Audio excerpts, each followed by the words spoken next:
Now it's time to use permissions for the user in order to restrict access for some routes.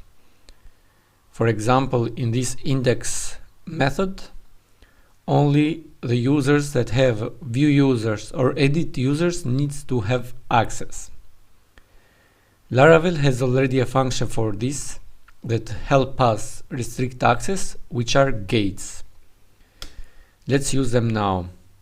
So, in order to restrict access for this route, we have to use gate authorize, which has two parameters. The first one is the ability, which in this case we want a view ability, and the second one is the arguments, which in this case will be users.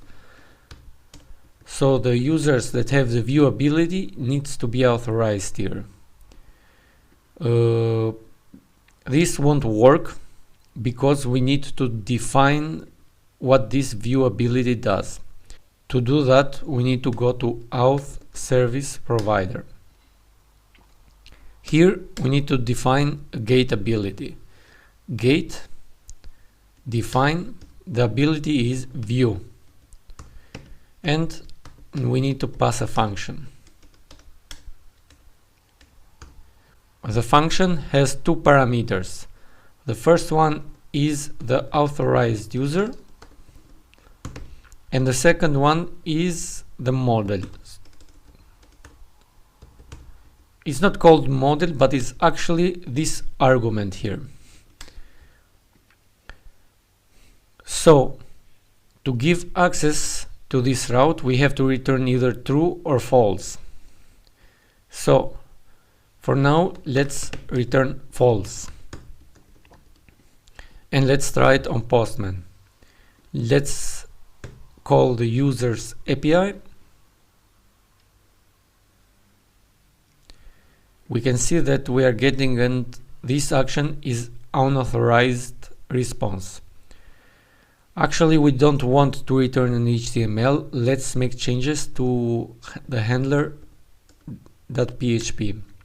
It's located in app exceptions handler. We want to return always HTML. Let's go to the render function and here return response,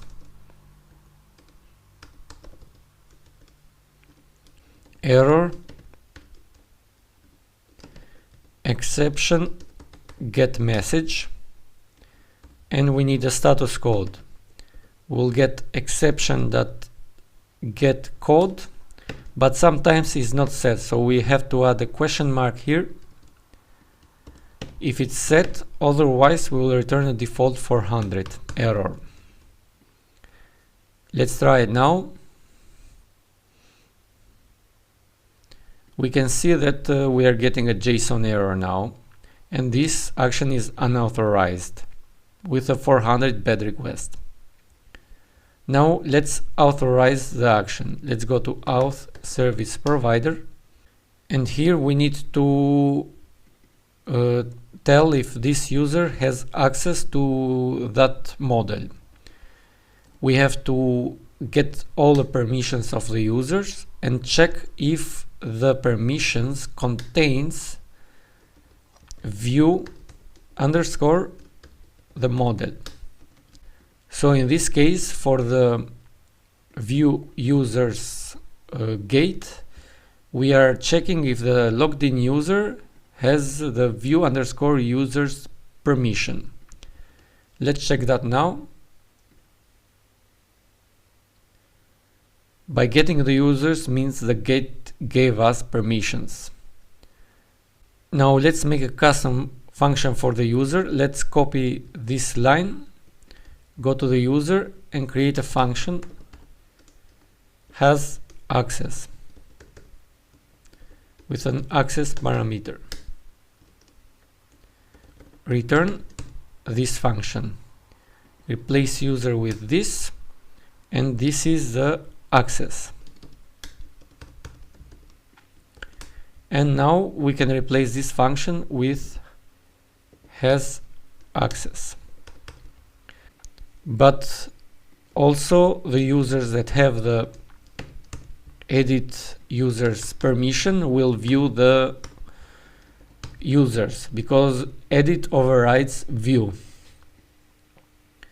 Now let's create another gate for the edit, and we need to remove this.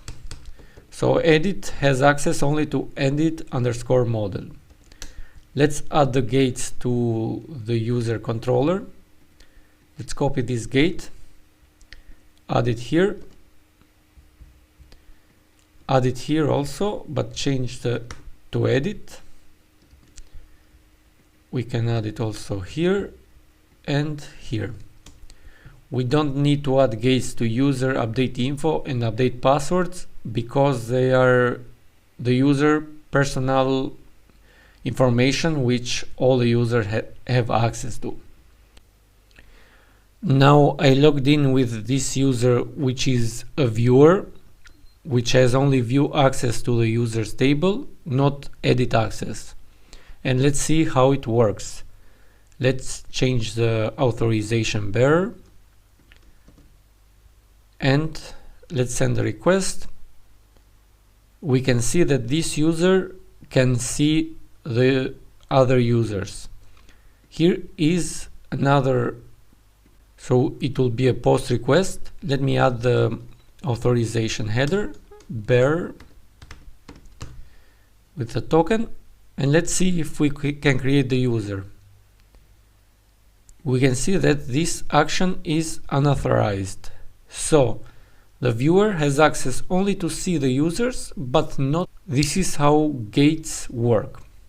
Now let's add the gates to the other routes. Let's copy this line and go to the role controller. Paste it here and change this to roles. Copy it again, paste it here.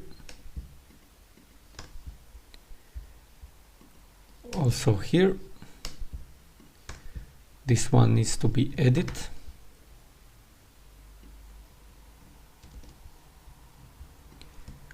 This is also edit, and this is also edit. Let's do the same for the product controller. Paste it here. This is view, this is products.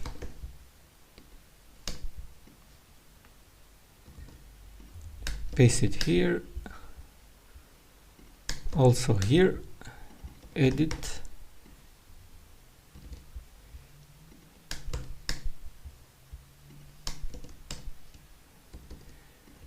Let's go to the orders and do the same thing also here.